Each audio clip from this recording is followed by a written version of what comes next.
Hello, what is up, everybody? My name is Mario Pichardo. Welcome to another episode. Today, we're going to be talking about an issue that we left off on last time.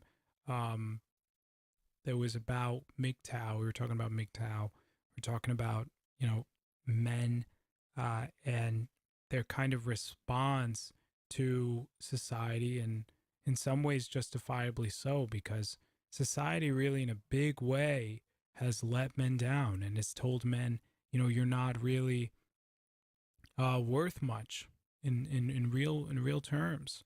And so for a lot of men, they've decided, okay, well, if I'm not worth much, then you see things like the suicide rate explode for men. You see a lot of men kind of not having a sense of meaning. You see a lot more fatherlessness. You see a lot more, and really, that a lot of that is what you're starting to see, or you're starting to see the fruits of, is a progressive leftist society that's really approaching extremism, if not already there, with regard to its views, its feminist views, the claim to be for equality, but the results of which show that has clearly not been the case, regardless of whatever the intentions were. But really, what we're seeing is the fruits of this kind of ideology is really, I mean, what it is, if we're being frank, is a promotion of fatherless homes, and probably primarily because without a male in the home, children are exorbitantly more likely to, particularly a uh, biological father, children are much more likely to be, uh, criminals or involved in crime or acts of crime. And so, to kind of have to reckon with that and the idea of that, to deal with an idea of, you don't have children who learn discipline, for example, or learn kind of a masculine role, or what the place of a man is supposed to be in a society. You end up with a lot of men who have all of this, rampant energy, but no real outlet to express it. And then when a man attempts to express himself in that way, with his assertiveness, with his aggression, with his competitive nature, society immediately tells him that he should not only feel ashamed of that, but that he needs to lose it immediately and become more like a woman, more docile, more submissive, more, um, you know, kind of, you sit here and you listen. A lot of like what you see in school, where school is really, turn men away. It's become a place where really women flourish, because the way that schools are designed, they're designed precisely in that way, where things are really about following the rules, and they're about submission to authority, passing tests based on what the teacher tells you, not your own exploratory kind of definition or view of what things could potentially be or mean. A lot of schooling is more abstract, much less, hands-on. Men who have all this energy as a result of testosterone really don't have an outlet. These men who kind of, you can only imagine then what happens to a society where, say, there's an extraordinarily high rate of fatherlessness as a result, partly because of these causes, partly because of the criminal justice system, partly because of other causes, and you combine that with what it's like to live in a child as a child, especially today, where you have constant exposure to social media, and all these social media kind of like, uh, you know, these little like cocaine pills, or these little cocaine shots every time your phone dings or rings or beeps or anything like that. And where, really people are prized in society today based off of their vanity or their ability to show, how great their lives are. And a lot of social interaction has been gamified, in which, our ability to find satisfaction out of our connections or our interactions with other people has largely become based on how many likes we have on a video, or how many views we've gotten. So that sort of thing. And so it's interesting. I think it's very um you know it doesn't bode well for the future. But what does bode well, and I talk about this on my news show, is how we're starting to see a real resurgence of traditionalism, particularly in Western society. And I think that that's a backlash, or I, I think it wouldn't be true to say it was always it wasn't there before, because I definitely think it was. You have to remember that a majority of people are silent. They don't really go out there. They're not activists. They're not, but they still hold their views and they know what they believe. And just because a lot of what we see on TV, which is heavily skewed towards like the liberal ideologies, um, that's not representative of the whole. And I think that a lot of, say, Democrats, for example, a lot of politicians, a lot of news organizations, I think that's why they're bringing in all these activists, because they're afraid. And I think they're really realizing that, the power that the normal everyday person has, he's starting to exercise that a little bit. And so the rhetoric is kind of really escalating for that purpose, for that reason. And so, when we look at the state of men, we're starting to see some men kind of step back up onto the pedestal. But I think there's absolutely still more that needs to be done by men.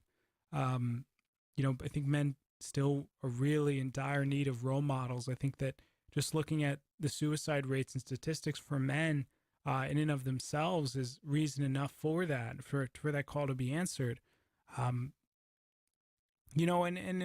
but it's not to be discounted. And this is what I talked about last time, and that's how difficult it really is for men to actually be men, because it is such a socially kind of maligned idea, or really position. Uh, but again, I think that's only really a very small part of what the actual uh, societal group believes. It's more of like a political correctness position to say that men shouldn't get out there and say how they feel or what they really think about things, for example.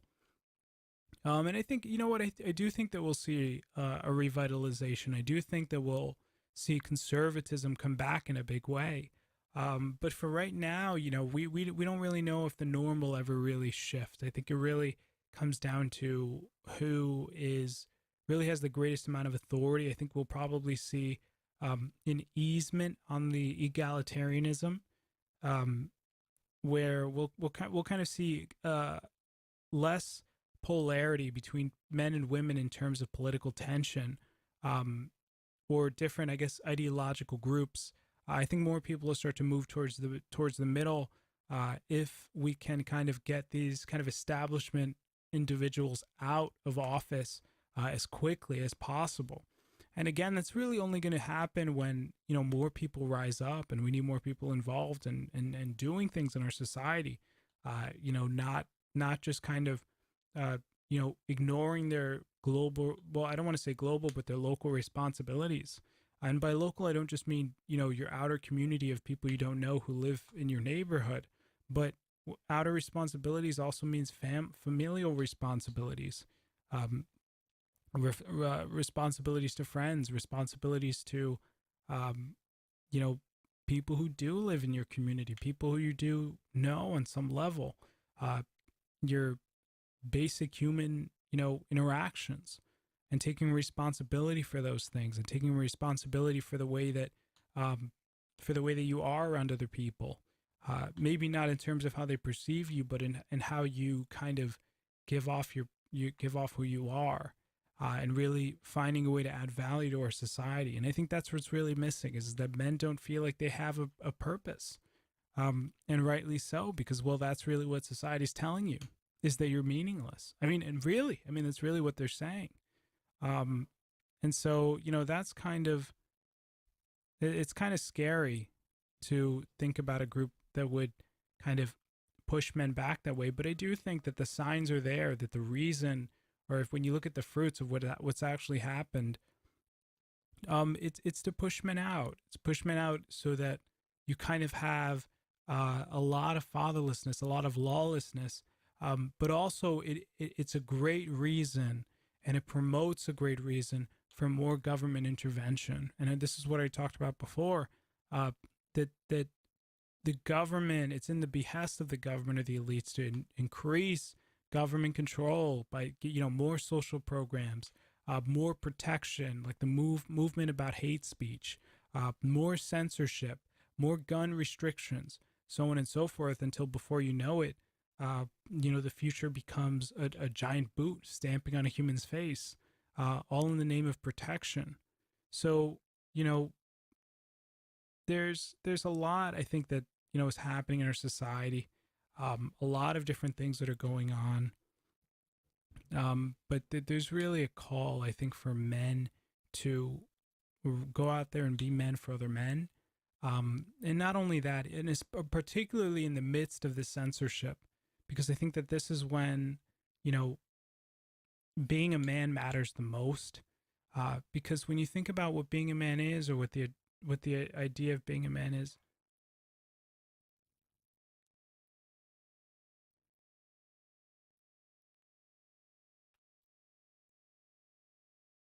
All right, we'll take a break there.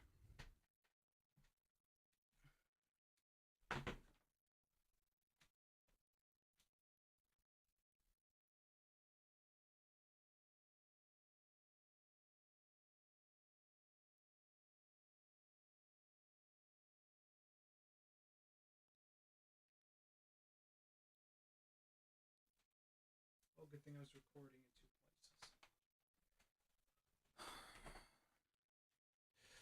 All right, so sorry about that. I kind of got interrupted for a second. Um, so you kind of really start to see um, that yeah, there's a need for the stepping up. There's a need for men to really get involved. Um, and so I want to be one of the people that ushers that call outward. If you're because men need role models, they need reasons, for being. Um, and when the only voices that people really hear are those leftist ideologies, they really start to believe these things. And when you go back to originally, well, what is a man? He's someone who fights. A man is inherently a warrior who works for the benefit of the group, for the benefit of the women and the children, not because they're women and children, but because they are the future. They represent the future. They represent life or the culture, and some of the greatest expressions of that culture, um, alongside the man.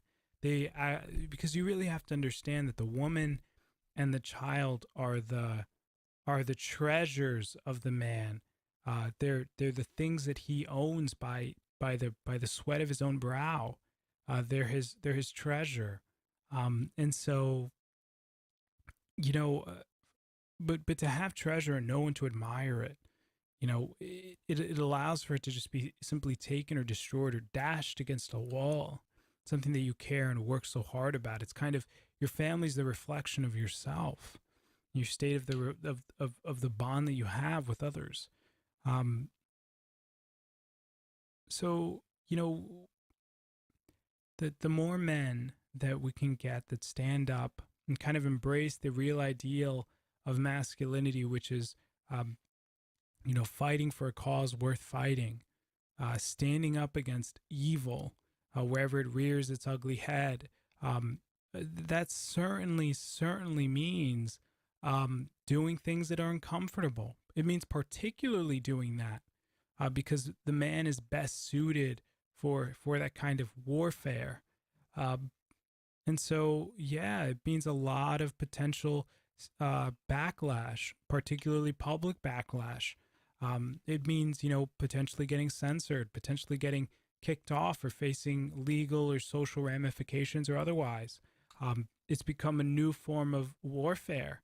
Is that kind of fight, is particularly against tech companies or tech monopolies, really, that like to control who has and who doesn't have access to certain forms of communication.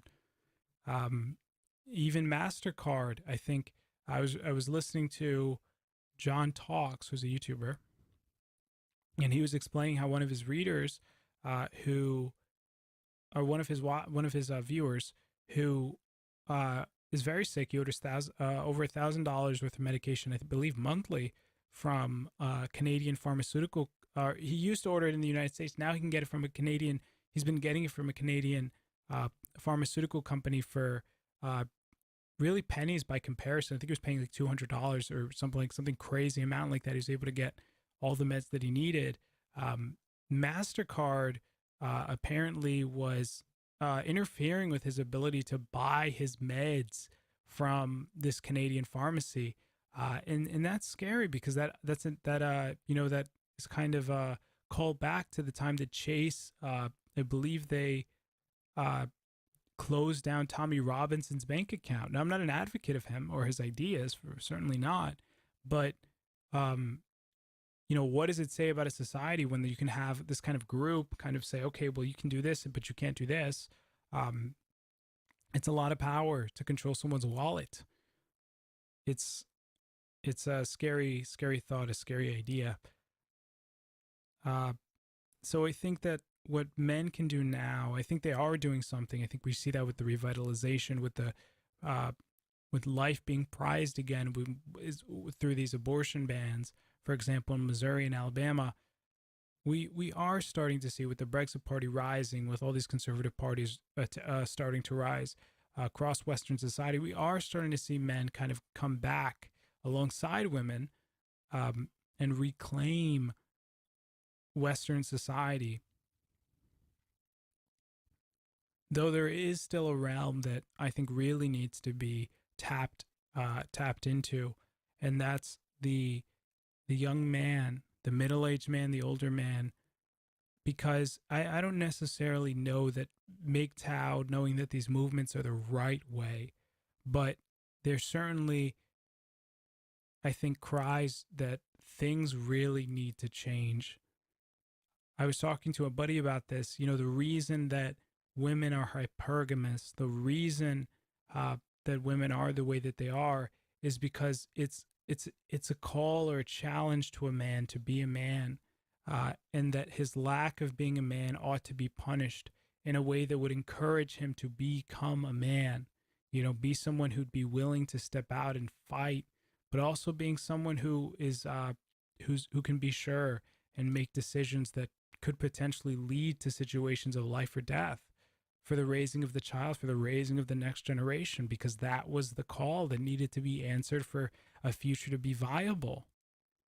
So, you have movements like MGTOW when society creates an impossible situation for men where they can't win either way. And they're lambasted regardless, simply by the nature of their being born. So, I think that's all I really have to say about the topic. I think we've kind of covered everything I could possibly want to cover, at least for now.